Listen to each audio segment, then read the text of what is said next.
miséricorde, pas fini, compassion, bon Dieu, pas fini, lui renouveler chaque matin,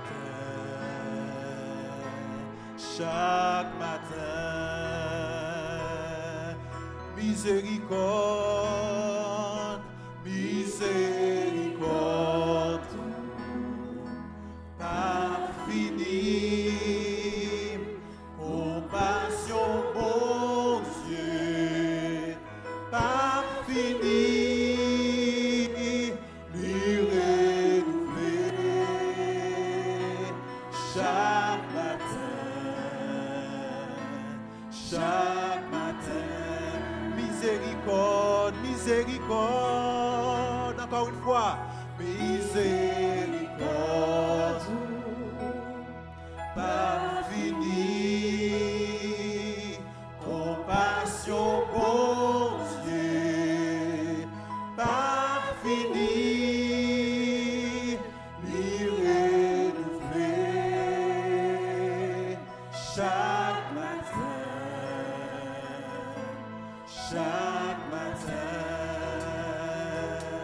miséricorde, miséricorde, pas fini, compassion, bon Dieu, pas fini,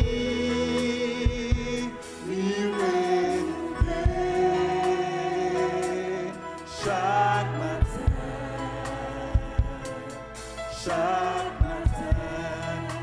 lui renouveler, lui renouveler, lui renouveler chaque matin, lui renouveler, lui renouveler chaque matin, lui renouveler, lui renouveler chaque matin, lui renouveler, lui renouveler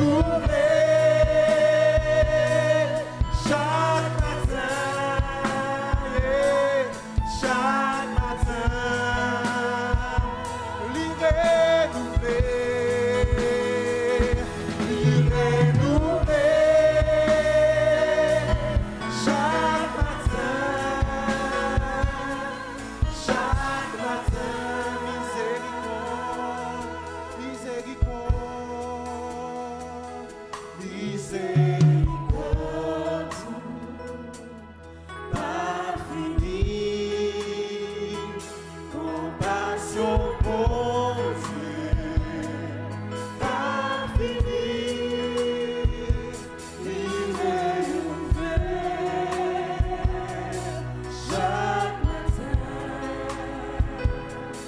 chaque matin, une dernière fois, miséricorde, miséricorde, miséricorde, pas fini, compassion, bon Dieu, pas fini, lui renouveler chaque matin.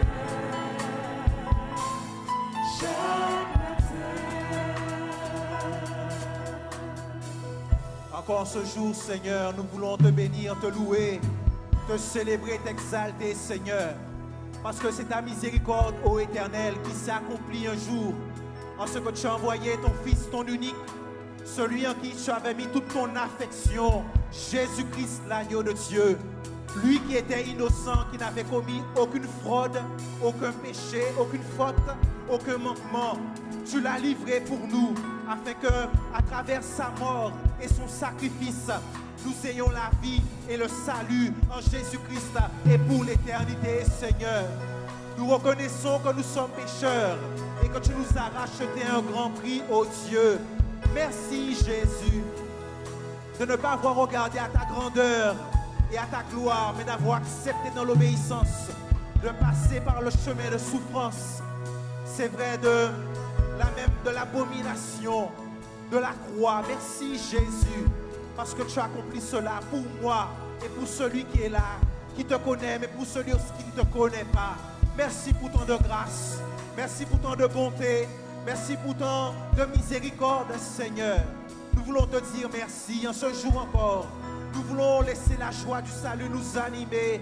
Nous voulons te louer, célébrer tes louanges, t'élever, t'exalter, Seigneur, et proclamer encore, oh Dieu, prêcher encore l'évangile, parce que tu es vivant et parce que tu reviens bientôt. Loué sois-tu, glorifié soit ton Saint-Nom, que ton sang pur nous lave et nous purifie encore de tout péché, dans nos pensées, dans nos lèvres, Seigneur, dans nos corps, afin que nous puissions t'apporter encore une offrande qui t'est agréable. Nous venons sous le couvert du sang de Jésus-Christ.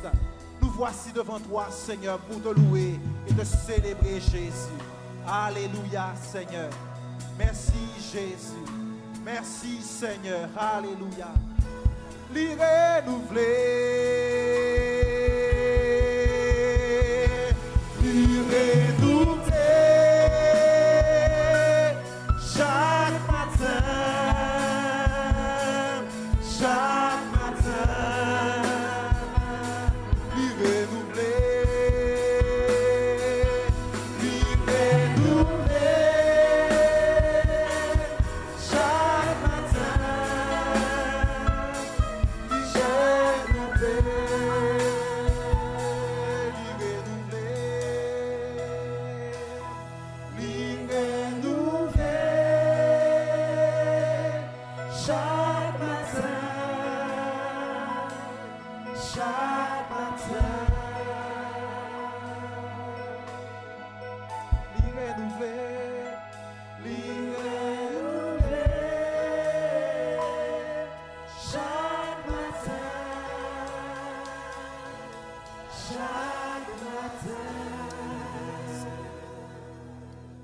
Soit ton nom, Jésus. Je veux chanter un chant d'amour pour mon Sauveur, pour toi, Jésus, le divin berger, mon Rédempteur. Alléluia. Toi qui m'as racheté, qui m'as relevé. Alléluia. Je veux chanter un chant d'amour pour mon Sauveur. Toi, Jésus, merci pour ce que tu as fait. Tu es si précieux, Jésus mon Sauveur. Je suis heureux, tu m'as donné ton nom.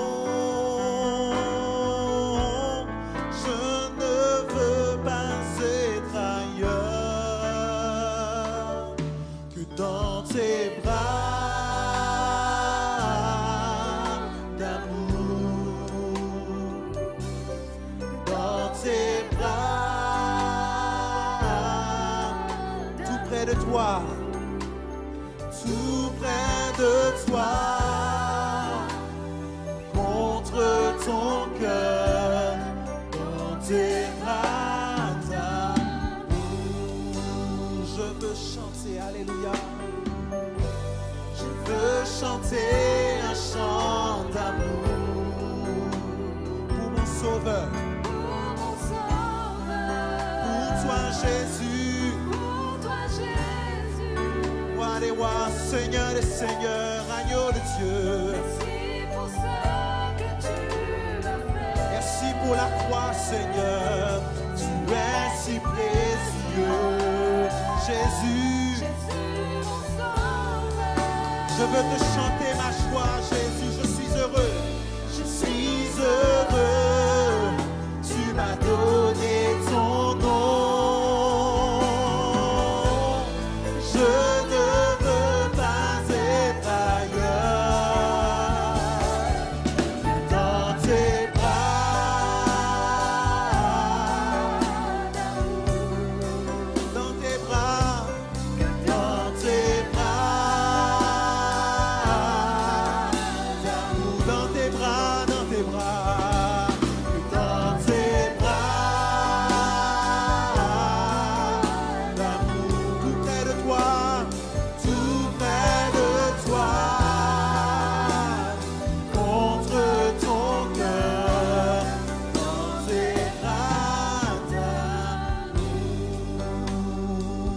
veux chanter. Je veux chanter un chant pour mon Sauveur, pour mon Sauveur, pour toi Jésus. Pour toi, Jésus. Oh yeah, merci pour ce que tu m'as fait. Yeah, tu es si précieux. Oh Jésus mon Sauveur. Je suis heureux, tu m'as donné ton nom. Je ne veux pas être ailleurs. Dans tes bras d'amour, dans tes bras d'amour, dans tes bras, dans tes bras d'amour, dans tes bras, tout près de toi, tout près de toi, tout près de toi, contre ton cœur, tout près de toi, tout près de toi, contre ton cœur, tout près de toi, tout près de toi, contre ton, tout près de toi, tout près de toi, contre ton cœur, dans tes bras d'amour, dans tes bras d'amour,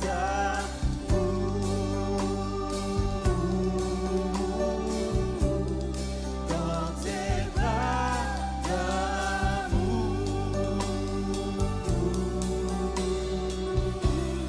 dans tes bras d'amour.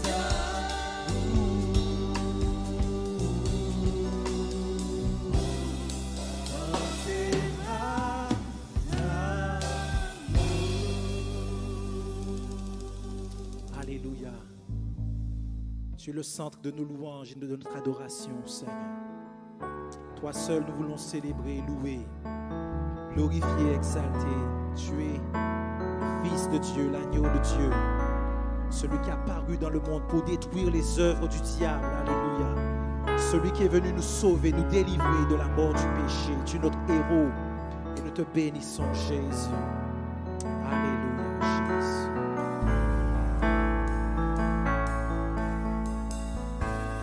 Les cieux proclament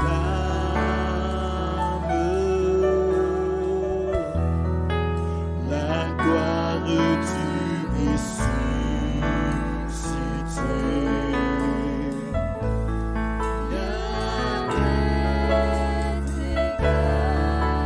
À la beauté,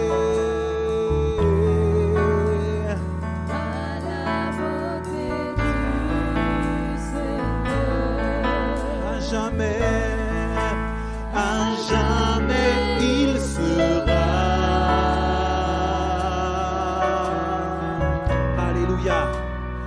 L'agneau sur le trône.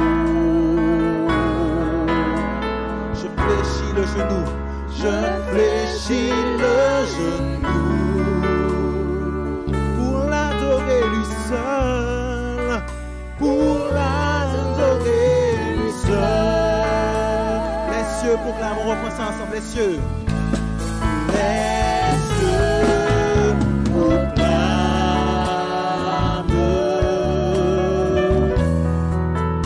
la gloire du ressuscité. Rien n'est égal.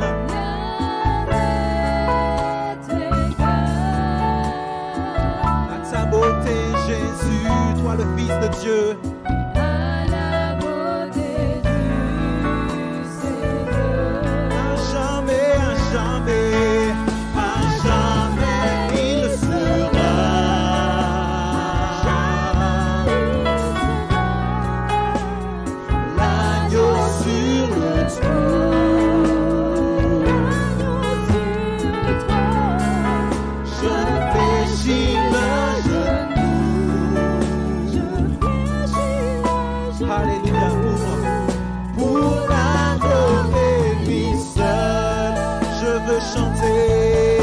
veux chanter. Je veux chanter. Alléluia Jésus. Alléluia Jésus. Toi le Fils de Dieu qui est mort et qui est ressuscité pour l'éternité.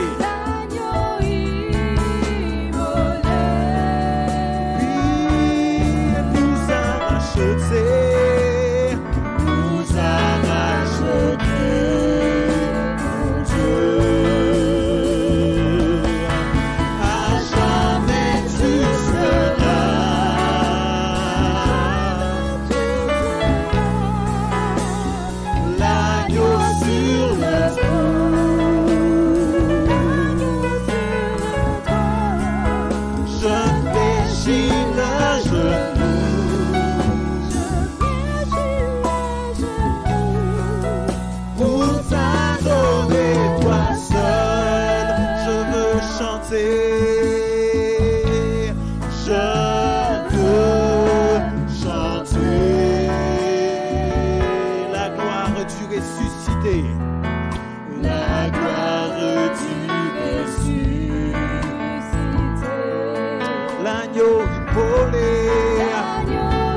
rachetés, mon Dieu. À jamais tu seras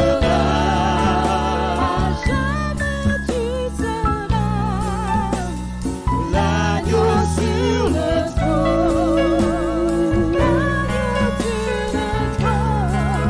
Je fléchis le genou.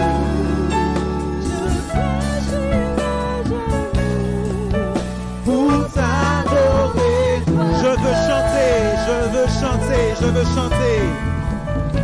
La gloire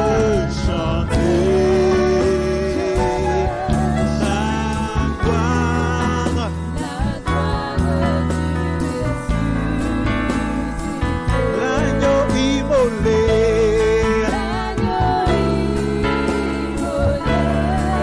Nous a rachetés pour Dieu.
Alléluia, Jésus.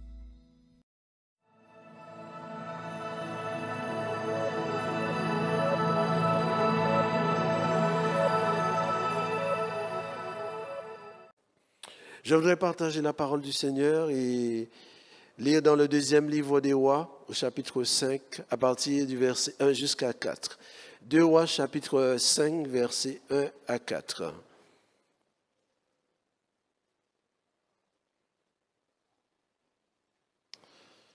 Que la parole du Seigneur soit bénie dans nos cœurs. Amen.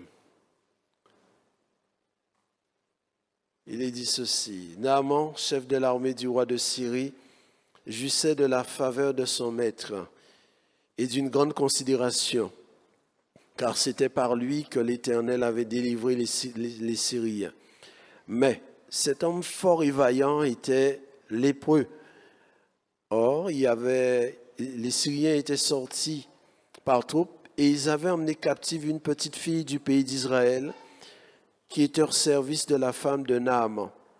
Et elle dit à sa maîtresse, « Oh, si mon Seigneur était auprès du prophète qui est à Samarie, le prophète le guérirait de sa lèpre. » Naaman alla dire à son maître, « La jeune fille du pays d'Israël a parlé de telle et telle manière. » Amen. Que le nom du Seigneur soit béni pour les personnes aînées, les personnes âgées, les adultes, mais aussi les jeunes, les adolescents, même les enfants au milieu de nous. Ils ont leur place, c'est cela l'Église d'aujourd'hui. Alléluia. Parce que nous ne savons pas s'ils seront là demain, nous attendons le retour du Seigneur. En attendant ce jour, le Seigneur bâtit son Église avec les petits comme aussi avec les grands. Alléluia. Le titre de notre partage, ranime ce feu d'amour, cette passion pour le Seigneur. Le Seigneur a besoin de nous, il a besoin de notre amour. Et nous pouvons croire, nous devons croire que c'est avec nous que Dieu travaille. Et il se plaît à travailler avec les grands comme avec les petits, avec les hommes comme avec les femmes. Il ne fait pas exception de personne. À l'image de ce que nous voulons considérer en quelques mots. Tout d'abord, il y a un homme fort et vaillant. Il est peut-être musclé. Mais cet homme fort et vaillant, apprécié de son maître, du roi de Syrie, adulé par le peuple, cet homme fort et vaillant est impuissant face à la maladie. Il y a un mal qui le ronge.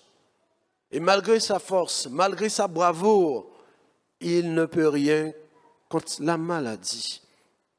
Et jour après jour, il est à fond confronté à cette réalité.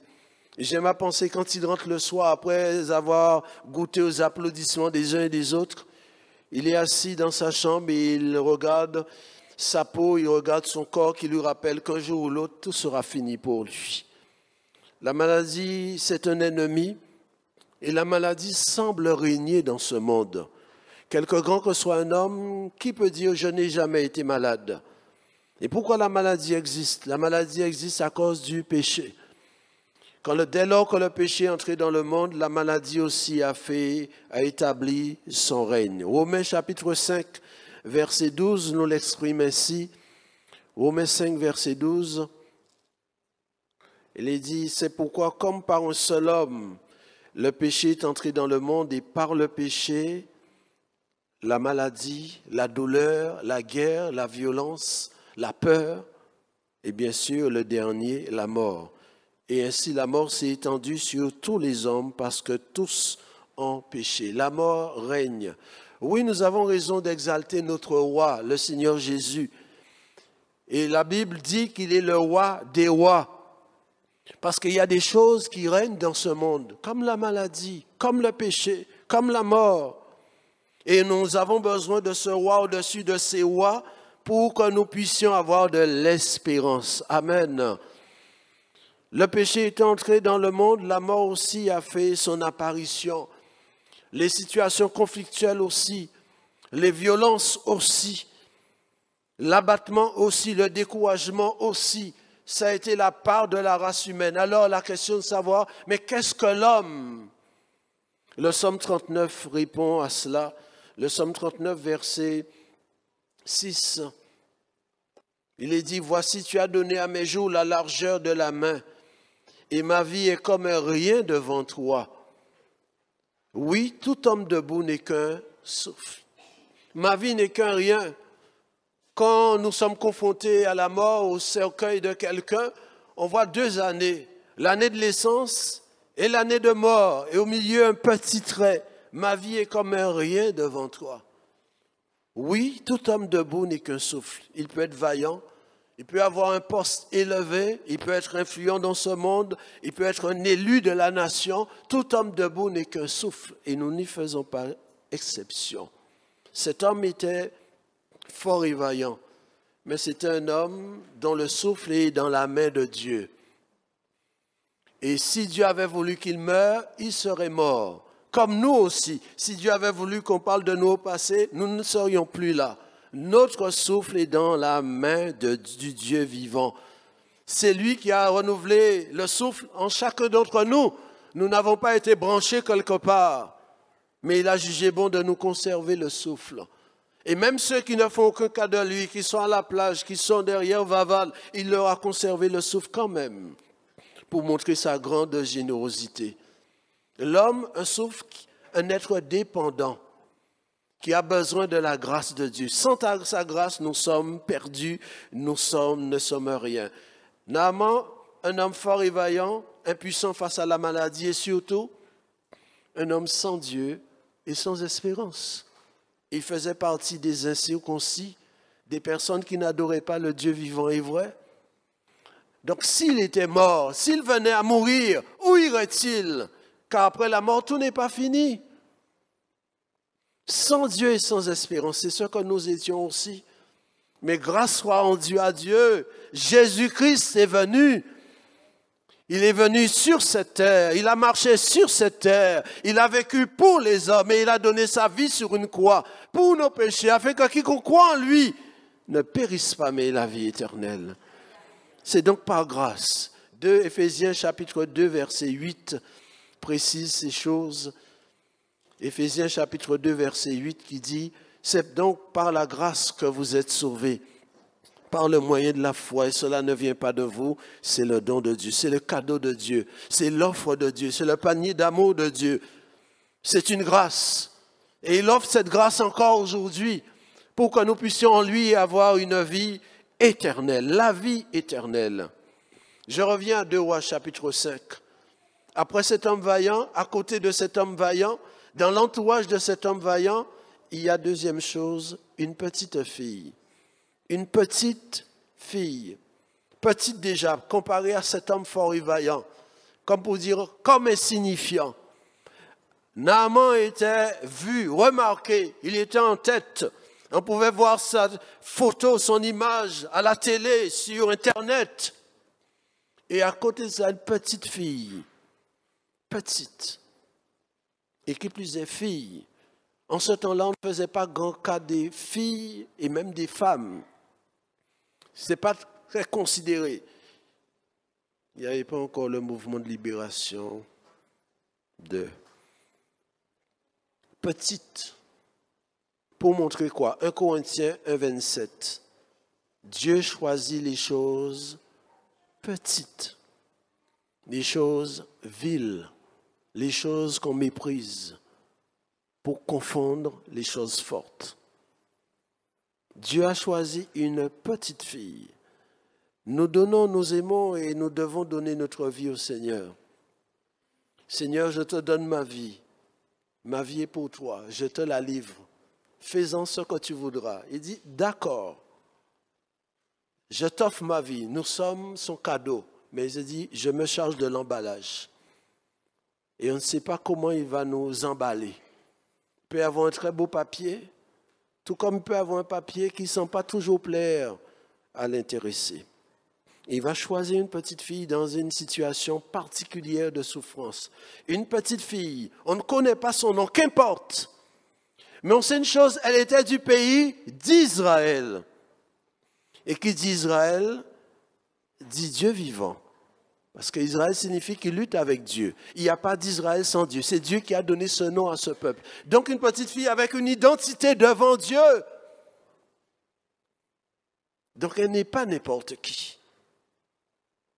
Et pareil pour nous, nous étions sans Dieu, sans espérance. Et un jour, il a jugé bon d'écrire notre nom dans son livre. Désormais, nous avons un père, désormais nous avons une famille, désormais nous avons une maison, nous ne sommes plus errants, nous ne sommes plus des gens du dehors, nous sommes gens de sa maison. Alléluia.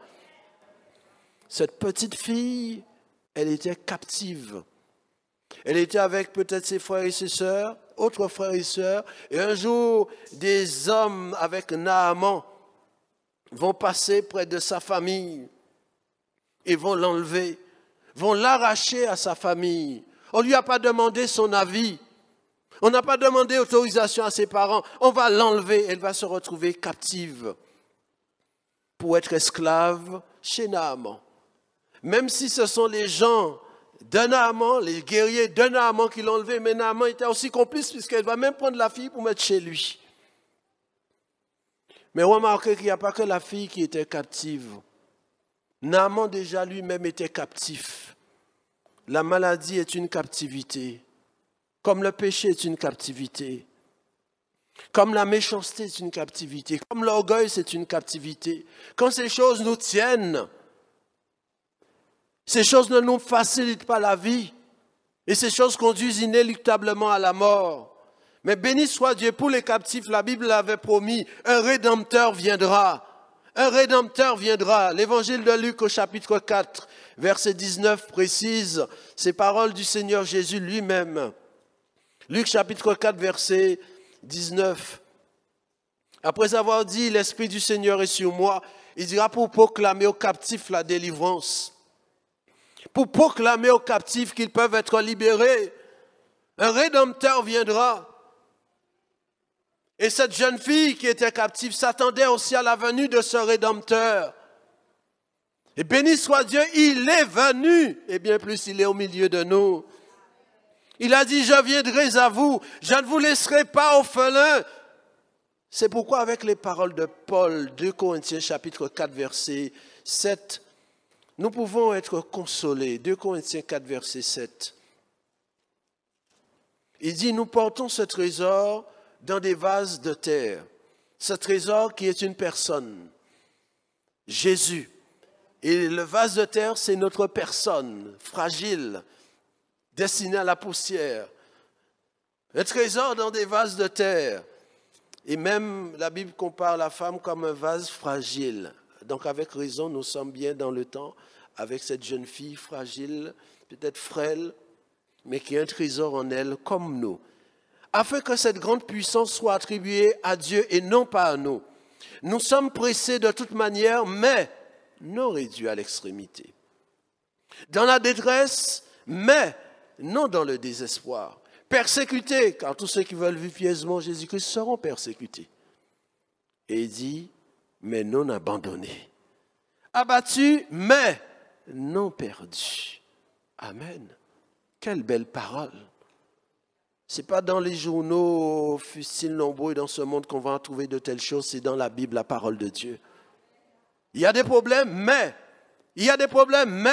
un Dieu qui sait se servir des situations pour nous apporter l'espoir. Dans la détresse, mais non dans le désespoir. Cela est valable pour nous. Sous la nouvelle alliance, c'était aussi valable pour elle. Parce que notre Dieu ne change pas, il est le même hier, aujourd'hui, éternellement. Dans la détresse, mais n'est pas désespéré. Petite fille du pays d'Israël, d'où viens-tu d'Israël? D'où viens-tu du pays de ce Dieu qui a une histoire, qui a donné une histoire à son peuple? Et c'est pourquoi avec lui, il y a toujours de l'espoir.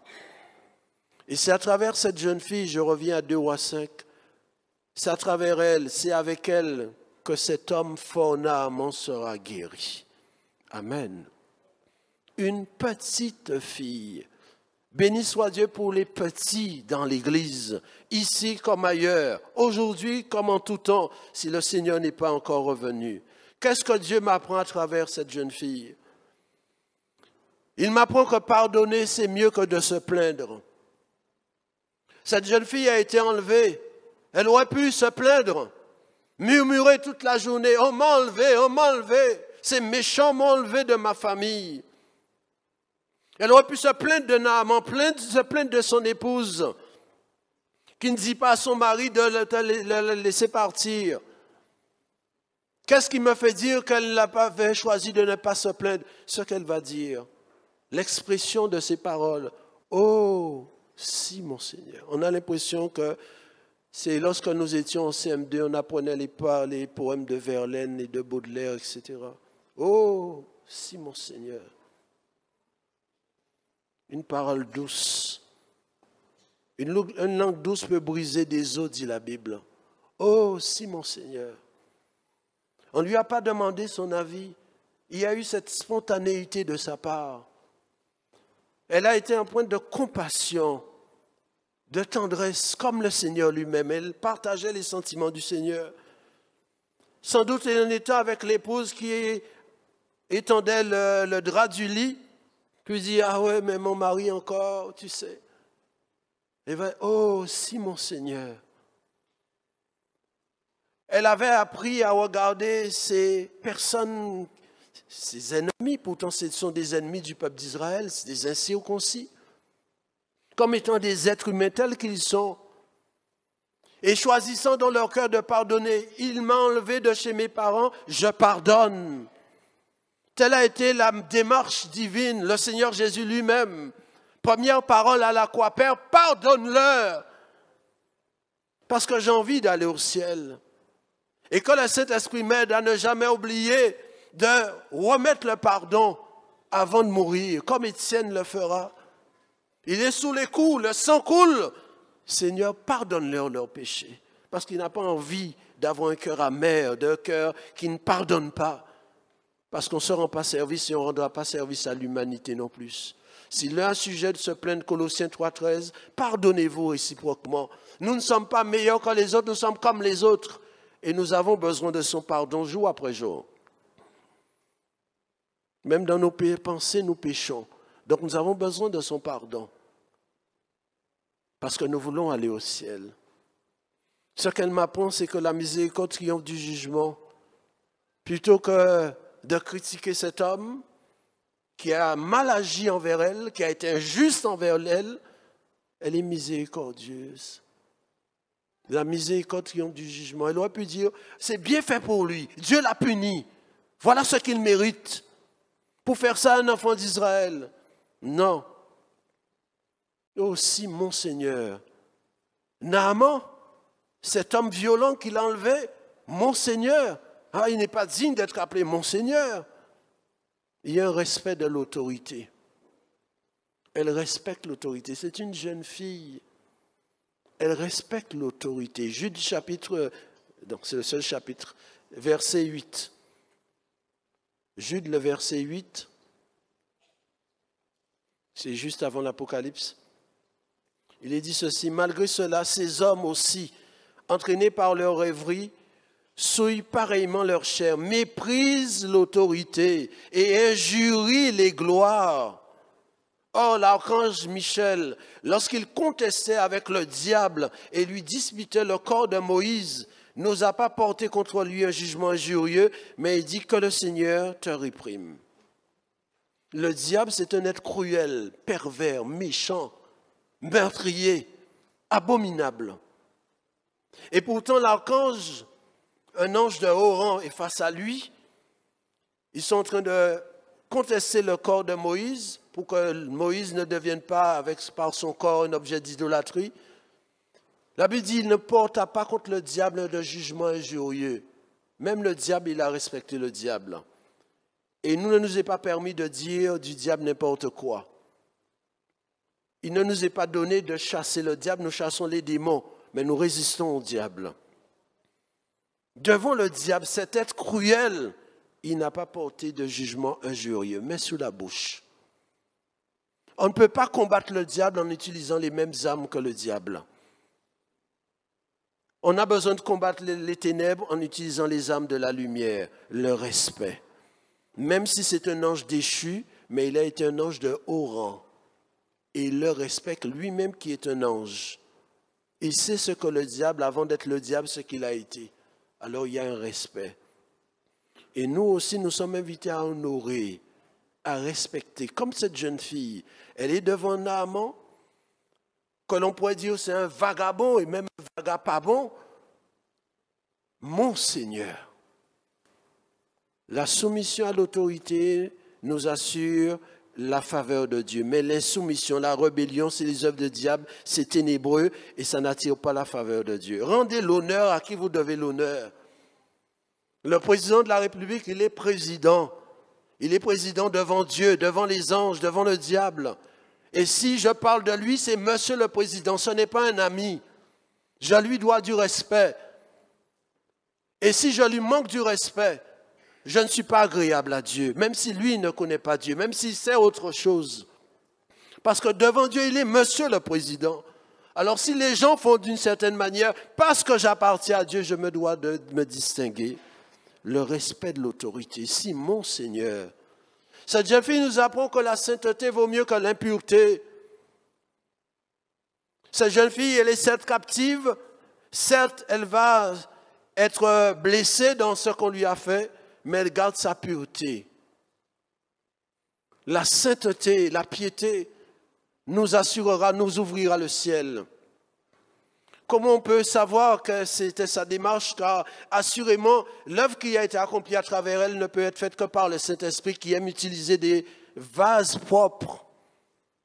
Si vous avez un verre sale et un verre propre, on vous dit, allez boire de l'eau, vous n'allez pas choisir le verre sale. Si nous faisons ce genre de choix, plus forte raison Dieu, il va utiliser des canaux propres. Si quelqu'un se conserve plus sur un vase utile, propre, sanctifié, utile à son maître, elle a été un vase fragile, mais combien utile. La sainteté vaut mieux que l'impureté. Et dans ce monde souillé, ça vaut la peine de se sanctifier. Ça vaut la peine de se garder propre. C'est un combat, mais avec la grâce de Dieu, c'est possible.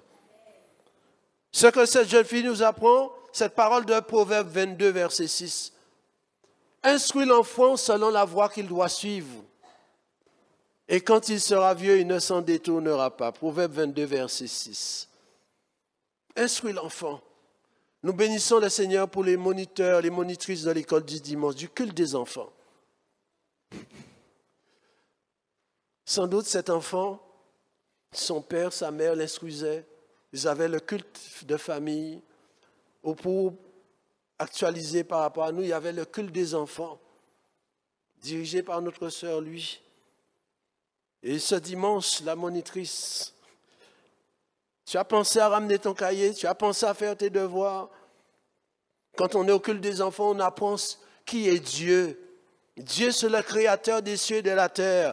L'homme n'est pas né par hasard, il n'est pas le fruit d'une évolution, ce n'est pas un Big Bang. Dieu a fait les hommes, il les a fait mâles et femelles. Et même si quelqu'un de grand vient leur dire, est-ce que vous pouvez vous choisir ce que vous voulez être? Dieu a fait l'homme et la femme. Voilà ce qu'on leur enseignait. On lui a enseigné aussi que Dieu, le Dieu d'Israël, a délivré son peuple de l'Égypte. Il a déchiré la mer. Il l'a déchiré, littéralement. Il a renversé Jéricho. On va lui raconter ces choses-là, dimanche après dimanche. Et avec raison, les monitrices qui persévèrent pour lui enseigner ces choses. Souvenez-vous que Dieu est vivant. N'oubliez pas ça, les enfants. Les enfants ne sont pas au milieu de nous pour occuper le temps avec un appareil dans leurs mains. Mais c'est parce que la parole de Dieu est aussi pour eux. Instruis l'enfant. Car comment est-ce possible que cette jeune fille dira à sa maîtresse, « Si mon Seigneur était à Samarie, le prophète le guérirait. » Elle ne dit pas peut-être que le prophète ferait quelque chose pour lui. Elle est affirmative. Elle est pleine de conviction, d'assurance. Le prophète le guérirait. Or, le prophète justement, Élisée son nom, n'avait jamais guéri de lépreux. Et elle-même, depuis qu'elle est née, n'avait jamais vu de lépreux guéri. Elle avait sans doute entendu parler, car le seul cas de guérison qui avait lieu avant, il y avait plusieurs siècles de cela, c'est la sœur de Moïse. Alors comment pouvait-elle en être aussi sûre? Elle engage Dieu. Alléluia. Mais voyez-vous, la Bible dit que quand Dieu approuve les voies d'un homme, d'une femme, d'un jeune homme, d'une jeune fille, d'une petite fille, il dispose favorablement à son égard, même ses ennemis. Proverbe 16, verset 7. Elle plaît à Dieu de par son comportement. Elle a ce respect pour l'autorité, même pour quelqu'un qui a été injuste envers elle. Monsieur Naaman, Monseigneur Naaman, quand ils sont dans la maison, bonjour Monseigneur Naaman. Pourtant, il a fait des misères. Alors quand Dieu voit une telle disposition de cœur, la jeune fille va parler. Et cette parole, sa parole ira en haut lieu, au sommet de l'État. Dieu a disposé favorablement un ennemi à son endroit. Elle avait entendu parler de lépreux, mais elle n'avait jamais vu de lépreux. Cela nous montre que la guérison est encore possible. Dieu est capable de guérir jusqu'aux maux extrêmes. Alléluia. Seulement ce que cette jeune fille avait entendu, que ce soit ses parents ou à l'école du dimanche, on lui avait enseigné, elle le croyait pour elle-même, dans son cœur. Ce n'était pas seulement une chose qui est écrite quelque part, mais c'est quelque chose qu'elle croyait au plus profond d'elle-même. Le prophète la guérirait. Mais elle dit, moi, mais si je dis ça, il dit, mais si qu'a guéri, pourquoi il n'a pas délivré là où il est là? Elle ne fait pas de cas de sa personne. Elle a compassion. Elle pense aux autres. Ce que cela nous apprend à travers elle, Dieu est jaloux de sa gloire. Il a dit, je ne donnerai pas ma gloire à un autre, ni mon honneur aux idoles. Cette jeune fille, on ne connaît pas son nom, on n'a pas besoin de connaître son nom, pour que chacun de nous, avec notre nom, nous puissions mettre notre nom à sa place. Parce que très vite, si c'est notre nom, on voudrait que notre nom soit affiché, qu'on parle de nous. Non, on ne la connaît pas, elle est comme invisible pour nous. Et puis, même lorsque Naaman exécutera, Naaman ira voir Élisée, il avait déjà son plan préconçu. Quand il arrive, Élisée ne dira pas « Waouh, c'est un chef, alors bon, il faut que je sois là ». Élisée est caché. Élisée va envoyer un messager. On ne connaît même pas le nom du messager. Tout ça se fait dans une relative discrétion pour que la gloire soit à Dieu et à Dieu seul. Un messager. Et ce n'est que lorsque Naaman sera guéri au retour de son obéissance que Élisée se présentera. Ce n'est pas moi, c'est Dieu. Et même quand Naaman voudra lui donner de l'argent, il dit non, non, non, on n'achète pas les grâces de Dieu. Parce que Dieu, il mérite bien plus que tout ce que nous pourrions lui donner. Amen. Le seul nom qu'on connaît, c'est le nom de Naaman. Et Naaman, son nom signifie agréable. Et cela nous apprend que sans la foi, il est impossible d'être agréable à Dieu. Hébreux, chapitre 11, verset 6. Quand nous manifestons la foi, la confiance en Dieu, il n'y a rien que Dieu ne puisse pas faire. Alléluia. Retenons 3 choses en terminant, par tout ce que nous avons dit concernant ce récit. Le Seigneur, il est celui qui sauve. Il sauve les perdus. Naaman était perdu. Il était dans l'idolâtrie. 2 Rois, chapitre 5, verset 17.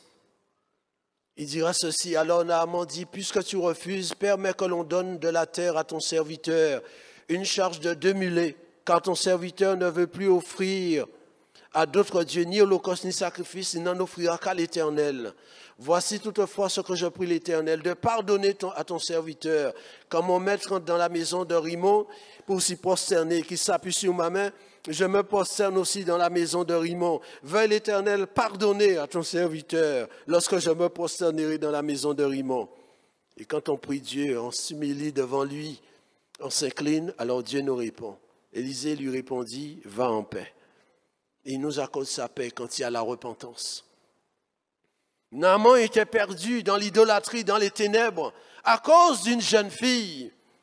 Il va passer des ténèbres à la lumière. Je ne veux pas offrir de l'adoration à d'autres dieux si ce n'est qu'à l'Éternel. Parce que Dieu seul mérite la louange, l'honneur, l'adoration au siècle des siècles. Et il veut faire cela aussi pour quelqu'un qui serait perdu au milieu de nous. Deuxième chose, le Seigneur est celui qui guérit. Exode 15, 26 dit, je suis littéralement ton médecin. Et Naaman l'a expérimenté. Au chapitre 5, 2 Rois 5, verset 14, il descendit, Naaman est descendu de ses chevaux, mais il est descendu aussi dans le Jourdain. Le Jourdain signifie qu'il descend. Il descendit aussi de son orgueil, de sa suffisance. Et il se plongea dans l'eau, 7 fois comme on lui a demandé, et sa chair redevint comme la chair d'un jeune enfant. Sa chair redevint comme la chair d'une petite fille, comme celle qui lui avait parlé. Et il fut purifié, il fut pur, il fut guéri. Si Dieu l'a fait pour Naaman, il peut le faire pour n'importe qui. Naaman n'avait aucun mérite. La Bible dit, c'est par ses meurtrissures que nous sommes guéris. Troisième chose, le Seigneur est celui qui répand son amour dans nos cœurs. Romains chapitre 5, verset 5. Il répand son amour dans nos cœurs. L'amour, c'est la voie par excellence pour la manifestation des dons de l'Esprit. Nous sommes un peuple de Pentecôte. Nous sommes des pentecôtistes, des évangéliques pentecôtistes, et très heureux de l'être sans aucun orgueil, aucune vanité. Nous sommes heureux de vivre cette communion avec l'Esprit, la manifestation de l'Esprit, le baptême du Saint-Esprit avec comme signe initial le parler en langue. Le Seigneur répand son amour dans nos cœurs par le Saint-Esprit, car le Saint-Esprit se plaît à utiliser des hommes, des femmes, des jeunes gens, des jeunes filles par la voie de l'amour. 1 Corinthiens chapitre 12, verset 31. L'amour est une voie par excellence. Cette jeune fille a aimé. Et Dieu s'est servi d'elle pour manifester cette parole de connaissance, décrite dans la parole de Dieu, parmi les dons de l'Esprit. Le prophète le guérirait. Cet homme a reçu cette parole de par sa femme. Et il va transmettre cette parole au roi, qui va envoyer une ambassade en Israël. Et voilà, la guérison va germer. Nous voulons la manifestation de l'Esprit, nous aussi, dans ce temps. Et pour confondre l'effort, Dieu a utilisé une jeune fille pour exprimer une parole de connaissance. Que nos jeunes gens soient baptisés du Saint-Esprit. Comme à la manifestation de la part des personnes âgées aussi. On bénit Dieu quand on apprend que les aînés se retrouvent et qu'ils sont baptisés du Saint-Esprit. Que Dieu les saisisse au milieu de l'assemblée pour leur donner une parole de sagesse, une parole de connaissance, le don de foi, le don des guérisons. Alléluia. Le Seigneur agit encore. Cette jeune fille a manifesté cet amour, alors Dieu n'a pas trouvé qu'elle était trop petite pour qu'à travers elle puisse donner un homme fort, un chef, une parole de connaissance. On pourrait même dire une parole de foi aussi par là même. Tellement la frontière entre les deux est sensible. Ou que même on pourrait voir la manifestation du don des guérisons. Le prophète le guérirait. Si une telle parole est prononcée sur nous, béni soit Dieu. Béni soit Dieu qui choisit l'instrument qu'il veut. Dieu est celui qui peut guérir les maux même incurables. Une sœur me racontait comment, hier même, qu'elle était atteinte d'un mal incurable. Son enfant médecin même disait, je ne comprends pas, qu'est-ce que tu as, maman? Et elle a entendu une parole du Seigneur. Et quand le médecin l'a revue, il lui a dit, attendez, refaites-moi les analyses, je voudrais voir quelque chose parce qu'il y a des choses que je ne comprends pas. Et on a déclaré qu'elle est guérie. Le Seigneur répand son amour pour que nous puissions accomplir des œuvres d'amour. On a parlé d'Accolade qui accomplit des œuvres d'amour. Ces œuvres d'amour qui traversent le temps. Luc chapitre 4, verset 27. Luc chapitre 4, le verset 27, on termine ainsi. Il est dit, c'est le Seigneur lui-même qui parle. Il est dit, il y avait plusieurs lépreux en Israël, à Samarie, du temps d'Élisée, le prophète. Cependant, aucun d'eux ne fut purifié, si ce n'est Naaman le Syriac. Si le Seigneur Jésus en parle, ça veut dire que Naaman a bel et bien existé. Ce n'était pas un personnage qu'on a inventé. Et si Naaman a existé, ça veut dire que la jeune fille aussi a existé. Car Naaman, il a été guéri parce qu'une petite fille a osé ouvrir sa bouche pour exprimer de la part du Saint-Esprit. Car c'est l'Esprit qui guérit. Une parole à propos. Elle a été comme cet enfant, vous savez, quand il y a mariage, on dit, bon, où sont les alliances? On voit un enfant, une jeune fille qui vient avec des paniers pleins de fleurs et on va fouiller dedans pour... Un panier d'amour à cet homme qui avait bien besoin avec sa femme, pour lui dire, voilà la parole d'amour du Seigneur, je vous l'apporte. Si tu allais à Samarie, le prophète te guérirait. Le Seigneur Jésus, des siècles après, parle de Naaman, rend témoignage. Quand nous accomplissons des œuvres d'amour devant Dieu, Nous mourrons parce que cette jeune fille est morte maintenant. Mais des siècles après, on parle d'elle. Ses œuvres la suivent. Ses œuvres rendent témoignage. Malgré le temps, cela ne s'est pas effacé. Et en même temps, c'est le Seigneur qui a été glorifié. Si vous portez beaucoup de fruits, c'est ainsi que mon Père sera glorifié et que vous serez mes disciples. Permettez-moi d'ouvrir juste une petite parenthèse dans notre imagination. Vous imaginez le retour au pays de Naaman. Puisqu'il va quitter le prophète, il va rentrer chez lui. On l'attend. On voit Naaman qui arrive. Et le peuple qui commence à applaudir. Naaman est vivant.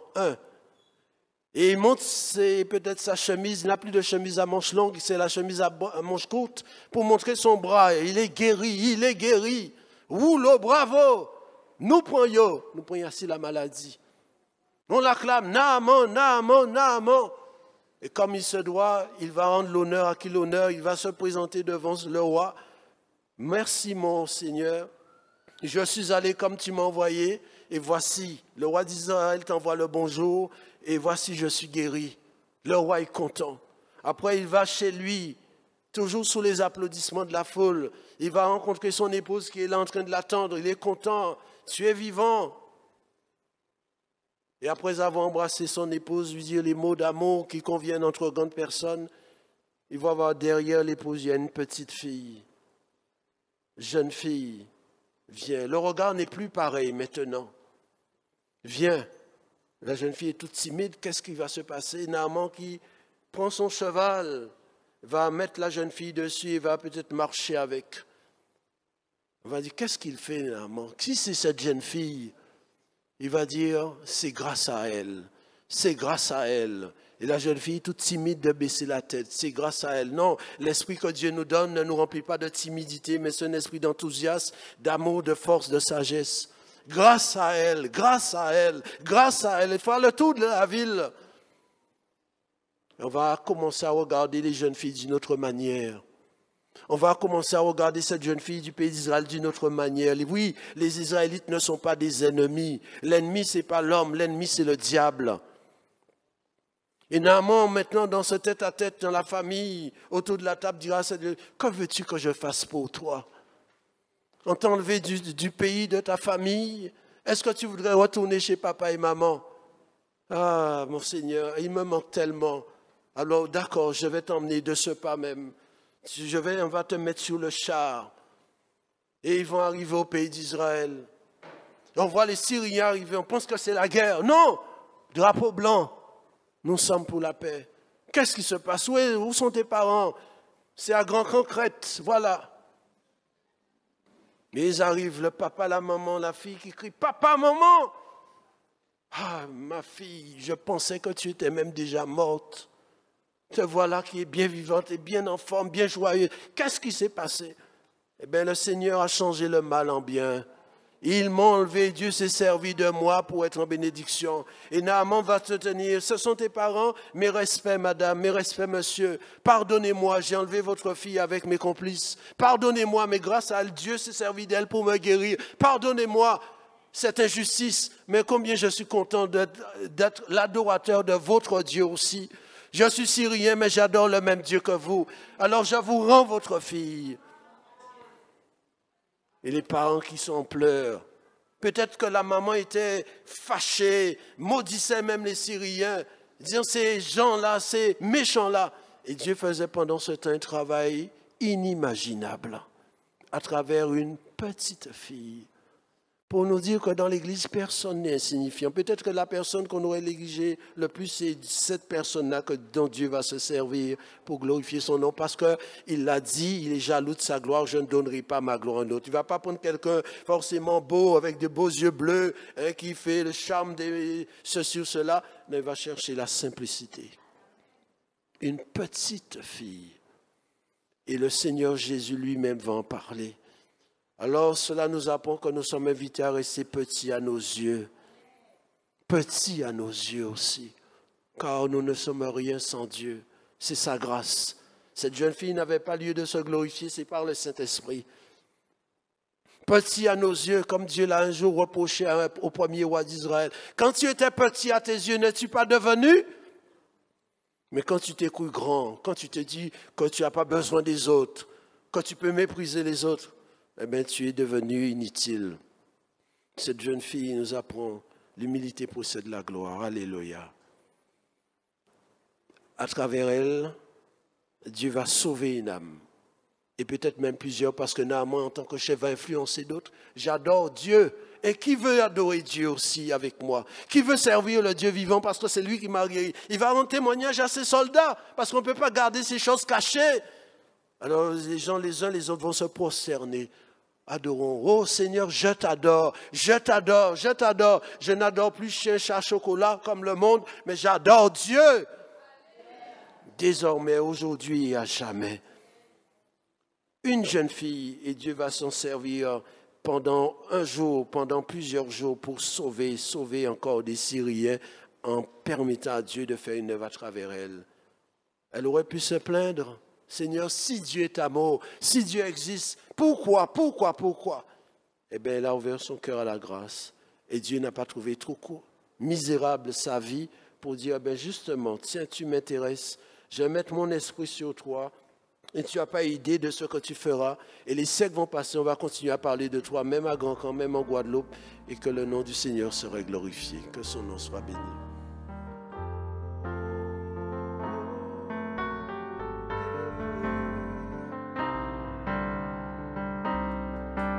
Merci, merci, merci. Merci pour ta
comme un rocher.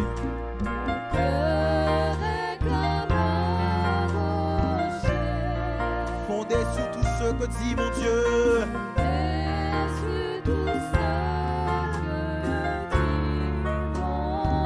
J'aime ta parole, Seigneur. Elle est la vérité.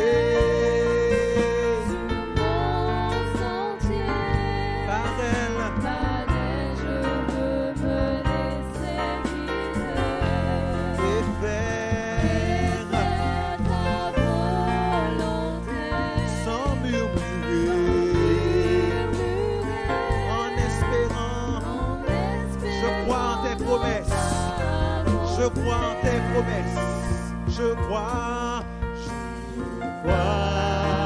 en tes promesses.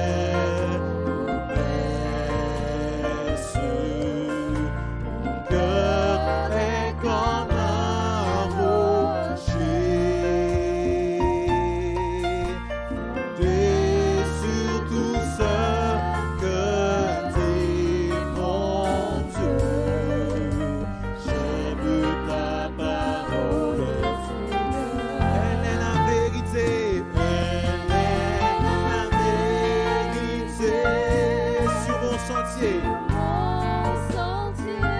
Par elle, je veux me laisser et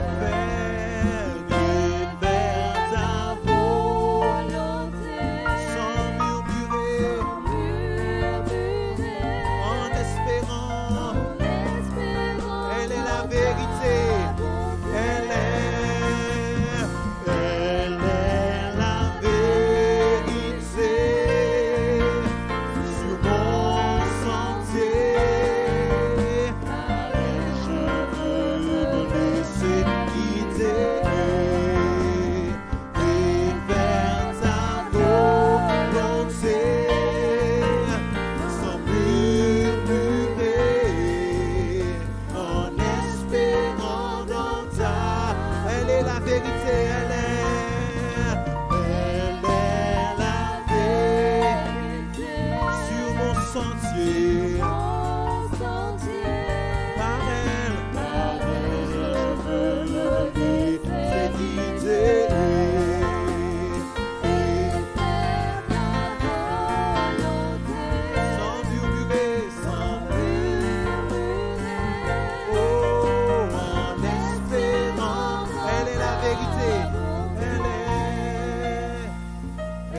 take